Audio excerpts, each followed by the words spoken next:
Captain's log, stardate 8472.3. We have entered orbit around the mythical origin world of humanity, Earth. Legends say this planet holds the key to unlocking the mystery of why the humans mysteriously vanished 2 centuries ago at the height of their interstellar civilization. Initial scans indicate abundant primitive life and sprawling ruins overgrown by forest canopies. Is this truly the same home world that once launched mankind to the stars? I intend to lead an expedition to the surface and discover what clues these cities in decay may reveal of humanity's fate. If the ancient texts are true, we may stand upon the threshold of an epic revelation. The old shuttlecraft hissed as it entered Earth's atmosphere. Captain Telmar peered out the dusty viewport at crumbling stone monuments and derelict skyscrapers, wondering what galactic marvels these relics had seen. Entering coordinates for the center of Old Washington, Captain, reported Science Officer PK, landing in 1 minute. Thank you, Mr. Pack. Have terraforming drones secure a perimeter. Telmar checked his pulse pistol out of long habit before stepping onto the soft grass. He blinked up at the orange sun that still shone benignly over humanity's abandoned capital after so much time. They were truly ghosts wandering through history.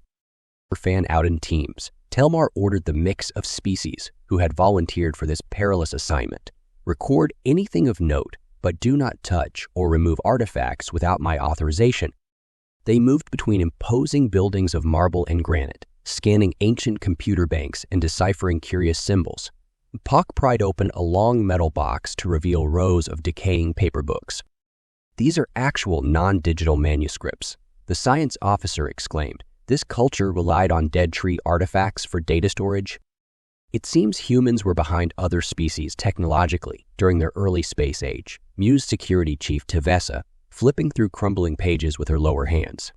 Yet they still dominated the Orion Sphere for 3 centuries with far inferior hardware and computing capacity. Captain, what do you make of this designation? Botanist Grove brushed plant debris off a tall stone monument.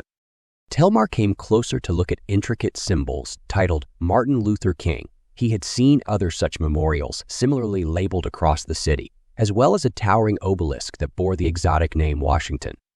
Curious, it seems humans venerated legendary leaders or primal tribal elders to inspire a sense of unity, translate all local Unicode for the cultural database. Hours later, Telmar's exoskeletal feet clacked across broken stone as the team gathered to make camp.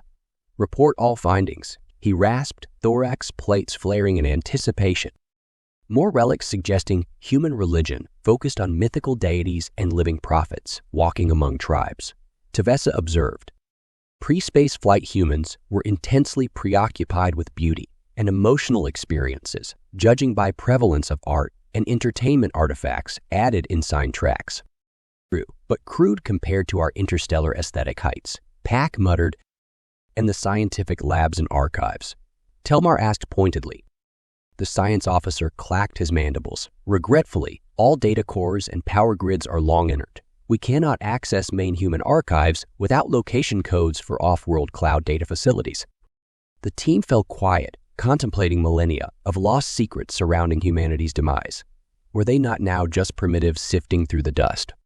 Send a scout quadcopter to resurvey at maximum elevation. Telmar decided we may find clues yet as to the cultural and technological core of this settlement. They broke camp the next morning and followed Telmar's lead as the drone mapped a towering angular building at the heart of the old city. Metallic skeletons of ground vehicles and bits of plastic debris surrounded its base. The captain scraped back clinging vines to reveal symbols engraved on granite. Smithsonian Museum of Natural History. Here, perhaps this ancestral temple to nature and science will yield answers.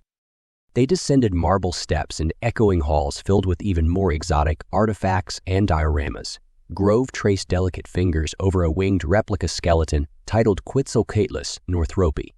Nearby, Ensign Trax examined a stone wheel, nearly his own height, titled Calendar System of the Maya. All non-human terrestrial species, mused Tevessa. It appears humans focused scientific study on this planet alone for many generations before developing spaceflight. Telmar's eye stalks quivered. Even more evidence they were behind rival civilizations, yet somehow forged an unexpected path to supremacy. Hours later, Pack emitted a chittering shriek. Captain, we've breached a sealed research vault. The team gathered around a dust-covered plaque, the David H. Koch Hall of Human Origins. Beyond waved shimmering force fields, still powered by an auxiliary geothermal reactor. Telmar's thorax pulsed fast, human origins and dating to their early stellar era.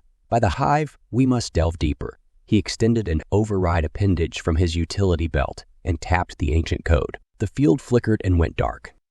They crowded into a sterile hall filled with ancient bipedal sculptures and preserved genetic samples. Grove tapped a module where DNA helix models twisted above a marble pedestal. Look here, it seems humanity believed their genome contained unusual adaptive capacities coded by nature for environmental adversity. A creation myth, Pock snorted. What species does not imagine itself unique? No, I don't think so. Telmar studied intricate fractal inlays on the floor, reminding himself humans also decorated their science halls with aesthetic motif. A life that survives crisis carries new potentials. Humans endured over 200 millennia of ice ages, famine, disease, warfare, and other planet-wide extinction threats. Chief Tavessa whistled through ovipositor tubes, thoughtfully. You believe those trials stimulated rapid neural and biological evolution beyond standard models. Telmar pointed to a towering double helix inscribed alongside depictions of humanity harnessing fire, farming, splitting atoms, networking computers, and manipulating genetics while battling disease and environmental disasters. I am saying we find no monuments in this city to humanity's pleasures or achievements, only memorials to those who suffered most. This species knew anguish most profoundly and kept its gaze fixed upon the stars they believed promised freedom. The team looked uneasily between before Pack whispered, "You think they succeeded, Captain? You believe this monument commemorates humans ascending to a higher plane?" Telmar rubbed his cranial plates broodingly. Legends say they sought godlike power over existence itself. Life eternal, unlimited consciousness, reality reordered as pure living information. He pointed to the genome fresco. Answers may lie in tapping residual data echoes in this energy-shielded sector. Trey swallowed. That level of neural porting exceeds safe limits for our brains, Captain. I will endure 40 seconds connectivity. Even as Telmar accessed the data pillars, his head ached dizzily regarding humanity's dreamed of apotheosis. Their vision pierced far deeper than his hive harmonies or even the electrophorus undergirding of reality. "Captain," shouted Tavessa, "your carapace readings are spiking." With a final shudder, Telmar wrenched free of the data stream. They found a back door, he gasped. Humans proved the energy dynamics of consciousness interconnect with surrounding quantum fields, allowing trapped information to transfer out of seeming physical destruction. He sank down trembling as his officers gasped. "Humans escaped the universe itself," whispered Trax. That's just a god myth, converting energy into eternal biodata. Impossible." Wait, Grove probed gently. "I thought nothing with mass can exceed light speed." Telmar nodded. These data echoes suggest select humans' amplified connections through consciousness to resonate into timeless, massless dimensions.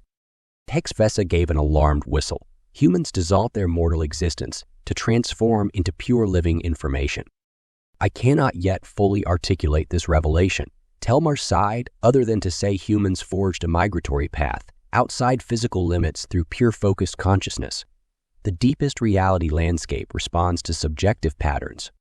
Dizzied and awed, the team made camp that night outside the museum. None rested easy imagining trillion human minds transcending to godlike planes of unlimited thought and bliss.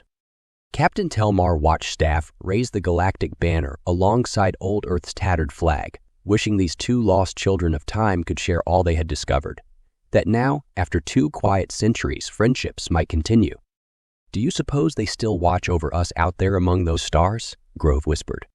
Telmar stroked stony records of humankind's million tribulations and dreamings. "I wager they await us eagerly," he said,